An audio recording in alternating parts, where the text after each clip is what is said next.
up and support the national team at the Nyayo National Stadium.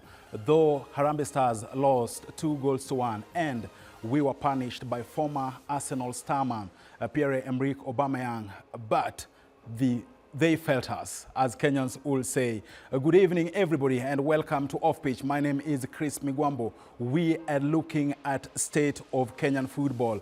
FKF are already in office. That is the new administration.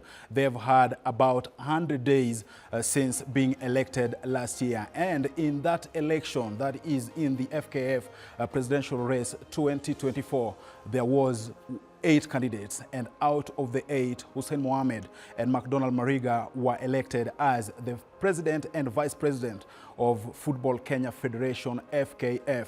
And then there was and still is one man who was there, who played for Harambee Stars and Gor Mahia, and also who wanted to be at the helm of Kenyan football. Unfortunately, the delegates didn't vote him in.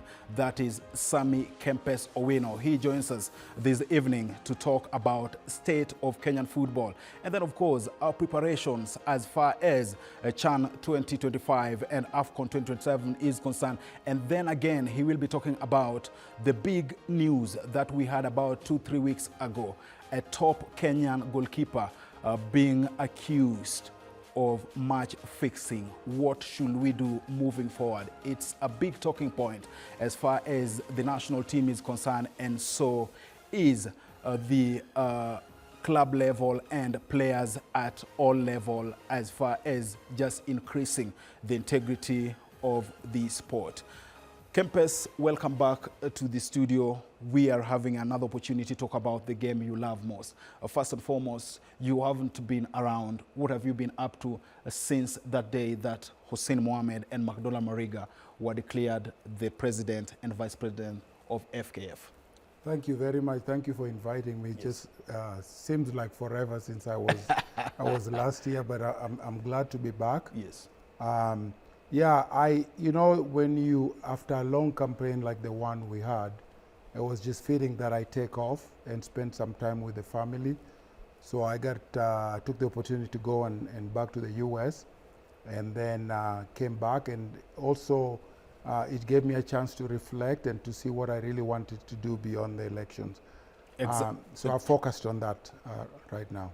Exactly. We will be having a longer talk with Kempes in studio. Of course, up next for Omanyala is Kiamen Diamond League on 26th of April. You got to watch our very own run out there. And then, of course, we are having a big talking point, state of Kenyan football. And to help me analyze and look at 100 days of FKF in office, and so is how our national teams have been performing so far, is none other than Sammy Kempes Owino. He is a former Kenyan international, a man who played for Harambee Stars, and so is Gor Mahia with us in studio. He vied for the FKF presidential race in 2024, and now he is here with us. Kempes, we are looking at now general Kenyan football. Let's start with Harambee Stars. Kenyan fans got a chance to watch the national team play at the Nyayo Stadium after almost 4 years. You looked at those pictures, you looked at how everyone cheered the boys. The only thing the fans did get was a win. How proud are you of the moment and moving forward, how the future looks like for the national team? Yeah, I think when you look at the game and how many people showed up and how enthusiastic they were, it's clear that there's hunger for good football in this country, and people, you know, want us to succeed because they want to support our national team. It's unfortunate we lost. If you look at that game by itself, we created enough chances to win the game. I think we just didn't finish the chances we had relative to what Gabon had, but the chances were there. But I think I've always said this, and I continue to say it. You know, we don't measure up to the top teams in Africa. If you look at the quality of the players that we have, we're still not there, and that's going to be an issue. And like I always say, you can succeed here and there, but to succeed in a consistent way, it's always going to be a challenge unless we develop the players that are going to be playing at the highest level. Exactly, and now when you look at Harambee Stars' road to World Cup 2026, we are still having Ivory Coast, we are having Burundi, we are having Seychelles and Gambia at home. Do you see our chances are still there, or we are going to start working with calculators and pens and saying if Burundi does this, Seychelles does, and then we can get through the back door? Yeah, I think that's kind of where we're headed. I mean, we put ourselves in a difficult position right now, and we're not a team that you can say can run the table. Any of those teams, maybe Seychelles aside, any of those teams can beat us, we can beat those teams. Yes. So mathematically, it is possible, but for me, I think it's going to be very difficult. And then, of course, when you talk about it being difficult, we have a new coach, Benny McCarthy. He was welcomed as a hero here in Nairobi, given a chance against in that game against Gambia. And what a dramatic second half it was. Kenya sharing spoils with Gambia 3-3, and then coming back home, the reception he got when he walked out of the tunnel and into the touchline will show you that their fans and also the administration believes this is the man. I haven't heard you talk about him. I haven't heard you talk about his style and where he can take us to as far as qualifying for the World Cup. I know we are having CHAN, we are having AFCON here at home. It might not be as hard as qualifying for the World Cup. But what are your sentiments about Benny McCarthy as a coach? Yeah, for me it was, if I'm being blunt, I don't think it was a good selection. And the reason I say that, for me it's very obvious. Yes. If you look at McCarthy's record, Ben McCarthy's record, as a head coach, he's coached two clubs, Amazulu and Cape Town City. Yes. In both of those cases, he did well and then progressively got worse. In first case, he was there for one and a half years. The other one, he was there for 1 year, 3 months. He's never coached a national team. Well, not mentioning Manchester United. Manchester United fans are really shouting on my ears. I'm just counting, being a head coach is very different from being an assistant coach. There you go, yes. To me, the experience that really counts is when you're a head coach. So I'm not going to take into consideration him being an assistant coach. Yes. So if you look at his record, you know, I personally would not have picked somebody of that caliber. He's never coached a national team before, so he has no experience coaching national team, which is very different from clubs. So I was surprised that they picked him. I don't know who made the decision to pick him. I wish him well. You know, we all want the national team to succeed. But in terms of his record, if I was to be honest, it's not a record that I would have picked. If you're a serious national team that wants to win, I think they should have done better. They should have gone with somebody who has a proven track record, who's coached national teams, has been successful. There's nothing about McCarthy's record that beats a lot of the local coaches around. Yes. Yeah. To me, you are going for a local coach who will have done a better job with the national team.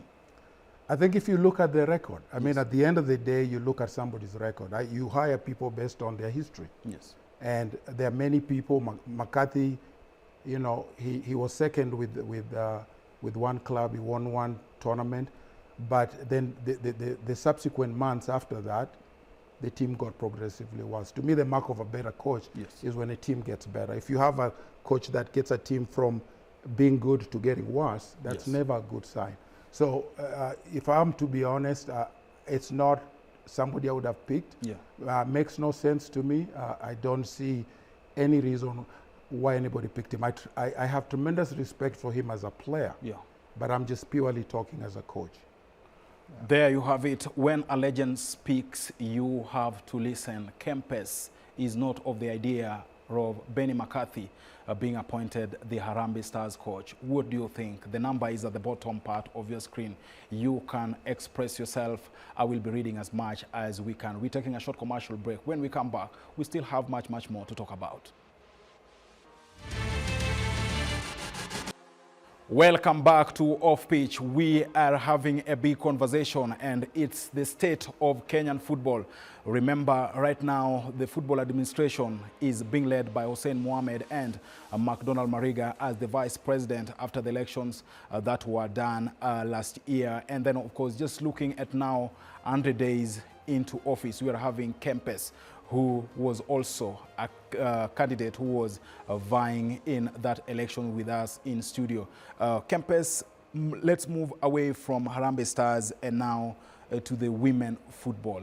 If we can have that bite by Beldin Odemba and Mildred Cheche, as far as the teams are concerned, we are having Harambee Starlets were in Ivory Coast for friendly, and so was Junior Starlets in Morocco. Here is what they had to say once they touched down at JKIA. For the two friendlies in Morocco, we had a good experience as a team.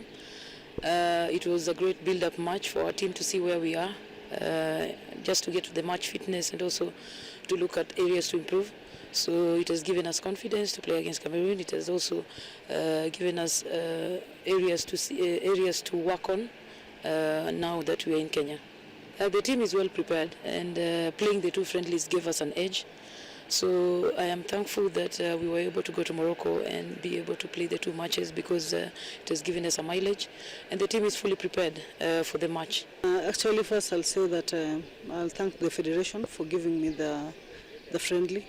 I personally requested for Ivory Coast or Senegal because they're the same kind of people with Gambia. So we wanted to experience how they play. We know that they are an edge higher than Gambia, but we still needed that experience. There's a big gap, technical, tactical gap between us and Ivory Coast. No wonder they are highly ranked, and we picked a lot of lessons from it. The first match we played all locals, so East African players, against their best, and they managed to win 2-0. The second match, the margin was the same. We can only say that we picked lessons, we have time.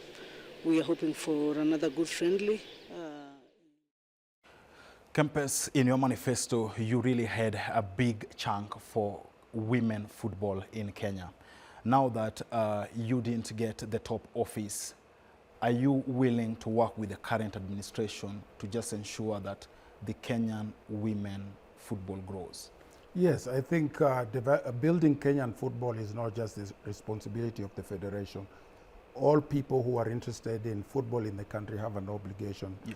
So I'm always available to help in any which way I can. My focus for me right now has been at the youth level because that's where my passion is. I feel like that's where the foundation is. But women football, obviously, compared to men, is ahead, yes, in my opinion. And part of it is because, generally speaking, if you look at Africa in general, the women football is still new. Yeah. But if we don't do the things that we need to do, we're going to find ourselves in the same place where the men are right now. We have to focus on developing players. That's really the key to getting where we need to be. Exactly, and when you talk about Harambee Stars, you have to talk about Harambee Starlets. They are having Gambia in the Africa Women Cup of Nations qualifiers. They are looking at winning that game and, of course, advancing as far as qualifying for the Women of African Football showpiece is concerned. When you look at a coach of Beldin Odemba's caliber, already you don't agree with one Benny McCarthy, but Beldin, you have to give her flowers for the job she has done with the team up to this particular point, despite not having some of the creme de la creme players compared to the men's side. Exactly. I mean, I have to say, like I said before, the women football in the continent, within the continent, and the world in general is still relatively new. But having said that, you know, she's done an incredible job to get us to where we are.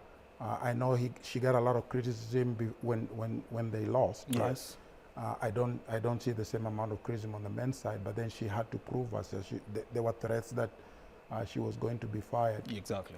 So for me, everything considered, I think she has done a remarkable job. Women football has tremendous potential. I've always said that. We are doing well, but I think it is the other countries are going to catch up. Yes. I remember years ago when I was in the US, when the US was dominating, because they had that infrastructure for women football through college football. Yes. But if you now look at the way other countries are doing, they have caught up and the games are not easy anymore. And so we need to invest in women football. We need to take it seriously.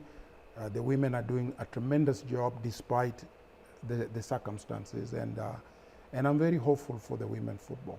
Exactly, as much as you are hopeful for the women football, looking at the other side of it, a World Football Governing Body, FIFA, has really put a lot of investment in women football. From where you sit, will you like the current administration, that is the FKF administration, to be accountable, to be transparent, to invest what belongs to the women football, and to ensure that the structure and the exposure that you've talked about takes the women football to a whole new level? Absolutely. My hope, number one, is that, you know, in my vision for women football, my plan was to just create an independent lane for them and support them in the best way possible. So that the money that comes from FIFA needs to be spent on women's football. I think the previous administration did a really poor job supporting women's football. The money that came through FIFA was actually never spent, and the success that the women had, for the most part, was despite the federation. My hope is that this new federation is going to be different, and that they will spend the money that is meant for women football. It's too early to judge, only time will tell, so we'll have to wait and see. Exactly, and even as we talk about time will tell, we had Babu Namwamba as the sports CS, and in the initial press conferences he had with the under-17 women's team, that's the Junior Starlets, he talked about this will be the first national football team that will qualify for the World Cup. And they qualified for the World Cup at Dominican Republic. We saw them make the Kenyan anthem played at the World Cup level. Right now, they are having Cameroon standing before them, and another World Cup, a back-to-back qualification. How do you rate Mildred Cheche and that team? I think she's done well too, you know. Oh, we're taking a short commercial break. I'm told we have to take a short commercial break, and when we come back, you'll be answering that, Kempes. We're taking a short commercial break. When we come back, we will be talking about Junior Starlets and Cameroon that is standing before them, and a back-to-back World Cup qualification.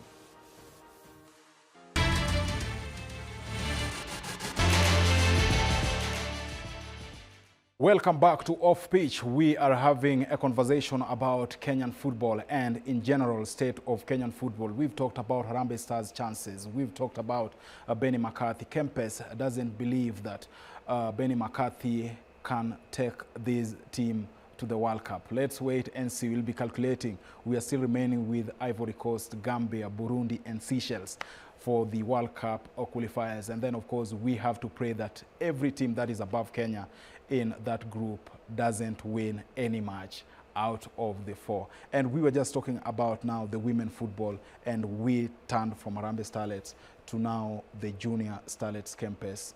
Looking at World Cup qualification, Mildred Cheche leading that team, the very first national team, football team, to make it to the FIFA World Cup football tournament. And now they are having Cameroon standing in front of them after beating that is Uganda here in Nairobi. What do you make of Mildred Cheche one as a coach, and also the project she has with the Junior Starlets? Can I just make one point back to Ben McCarthy? Yes. I didn't say Ben McCarthy cannot help them get to there. I just said he did not have the qualification. You don't agree with his appointment? Based on his qualification, yes, he was not the right choice. But having been selected, we all wish him well because we want the national team to do well. Yes. But coming back to the under-17 team, yes, I think, you know, qualifying for the World Cup was a tremendous achievement. Yes. I know they didn't do well in the one game, but you could see the adjustments as the tournament went on. And then the last game they did pretty well. Yeah. And so, for me, if you look at the women at the under-17 team and what they have accomplished so far, and where they are right now, you have to give credit to the coach. Exactly. And my hope is that they will make it and they will succeed and they will do well. But in terms of results they have accomplished, they have done a really good job. Of course, you've talked about right now the biggest project you have is for the youth. Age 17 and under, is it the right age for the federation, for anyone who wants to ensure that he gets a team that in the next 10 years can compete and win a continental or an international event?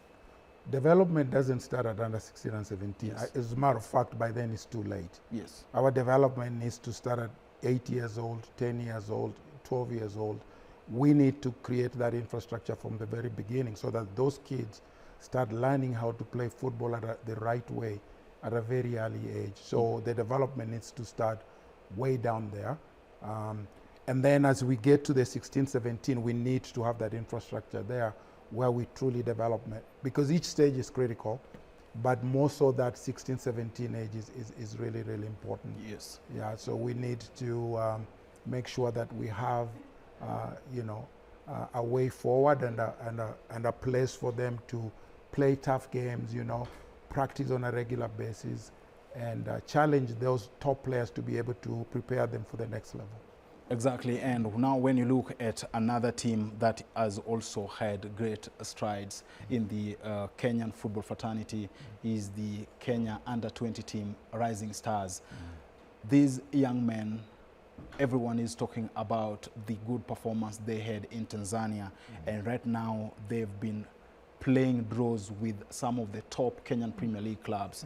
Kenya Police FC, they drew with them 1-1. They played also with Tusker FC and had a remarkable result with that team. Right now, they're looking up to the AFCON under-20 in Egypt. We are having quite a number of players in the team, but when you look at now, Coach Salim Babu, when you have players coming all the way from UK to come home and try if they can get an opportunity, what does it tell you looking into AFCON 2027 and beyond? Yeah, it's always important that you get the best players possible. Typically, the best players play in Europe, typically. But they are good local players. At that age, you can get a lot of good players still playing locally who haven't had a chance to go overseas. Yes. But you have to cast your net wide and get as many players as you can.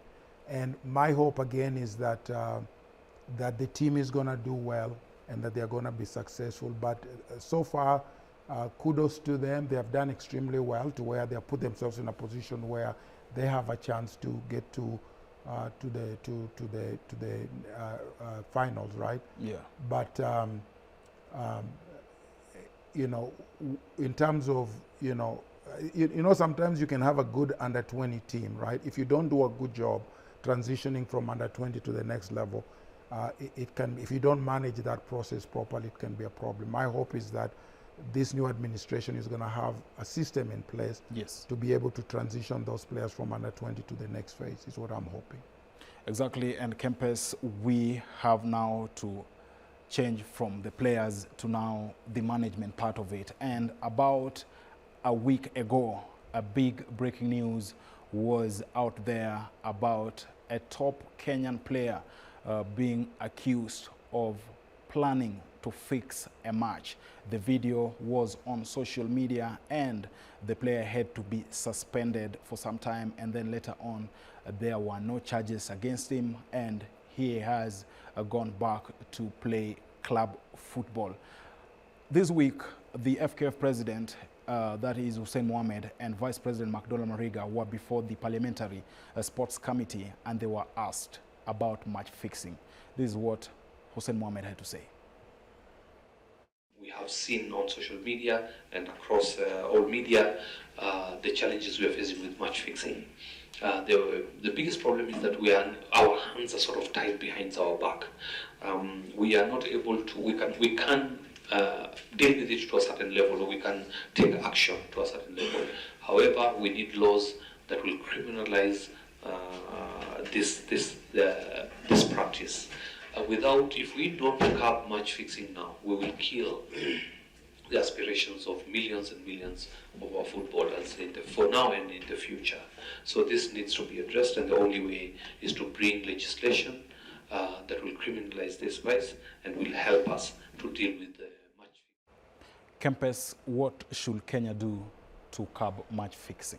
Match fixing, to be honest with you, it's not an easy one to fix. I mean, you know, I've thought about it and I've looked at it in many ways because there's the legal aspect of the whole situation. Unfortunately, when you look at our match fixing problems, I think we tend to zoom in on the players. To me, the bigger issue is with the club owners as well, you know, because club owners are in a better position to help fix the problem. So the responsibility really lies with everybody. But I think the club owners, you know, have a big responsibility. And my understanding is that some of the club owners are also involved in match fixing. If you look at Matasi's case, it's a good example. We have a video that portrays him. It's there. Yeah. And then you have court saying that, you know, we give him a reprieve for 30 days. Yes. But what the federation can do, and this is where the federation and the clubs can do, there's the legal issue, but the federation still has the right to say, we're not going to call you to the national team, even if the court decides that you're still, your case is still ongoing. The same thing with the clubs. So Homeboys, for example, for me, if I was a Homeboys, you know, Toto is the head there. Yes. Even if the court decides to bring him back, given what we've seen so far, I would not allow him to come back to the team until the whole case is resolved. That will send a message to people. When you allow him to come, then people question you as well. They say, you are tolerating something. I think there should be zero tolerance, and that means that Homeboys should say, he's not coming back until this issue is resolved. The federation should say, he's not coming back until this issue is resolved. Now, there's some legal issues where you probably have to pay, but in terms of him coming back to the team, yes, that's within your rights. Exactly, but the Kenyan fraternity knows that there is no a legal case when it comes to match fixing. You can't prosecute match fixing. Does it go back to Parliament to now come up with a law to prosecute anyone found guilty of match fixing, or is it also the legislature arm of government failing us? I think that will help a lot, you know, if we have laws that deal with match fixing. But for me, beyond that, you know, if I'm a federation and there's enough evidence, you know, there's the legal bar, but then there's the bar below. We don't have to meet that legal bar. If you have enough evidence that shows somebody has match fixed, then we need to make sure that that person does not participate in football. Exactly, and we're really running against time, but we have to talk about a state of our stadium. We were having also in this week, Brigadier Titus Sokobe was before the Parliamentary Sports Committee, and he talked about the completion percentages of each stadium as we conclude. What do you make of even the president making an impromptu visit at Atlanta Sports Stadium to just indicate that the stadium will be done by December this year and give a clear indication that we are going for AFCON 2027? I think the government has done a really good job. You know, if you look at all the three stadiums, major stadiums, and even the ones that are being used for practice, they've done a remarkable job. Yes. And so, you know, kudos to the government for doing that. I hope they continue to do that. Yeah. But my case has always been there's the management of the stadiums once it's done. Yeah. My hope is that we can privatize that so that those companies can be able to maintain those stadiums so that they don't, you know, run down. But in terms of what the government done, it's been remarkable, and they need to be applauded. Thank you so much, Sammy Kempes, for coming on, talking about some of the key areas as far as the state of Kenyan football is concerned. We have to call it a wrap at this particular time. We've really had a good one. La Liga will be later on, Leganés versus Barcelona at 10 p.m. live on K24 TV. And then, of course, tomorrow we are having Atalanta versus Bologna at 1:30 p.m. all live on K24 TV. Thank you so much for watching. Thank you so much, Kempes, for coming. Always a pleasure. And thank you so much for you, our viewer, being there at home to watch Off Pitch and all our programs. My name is Chris Migwambo. We do this again another time.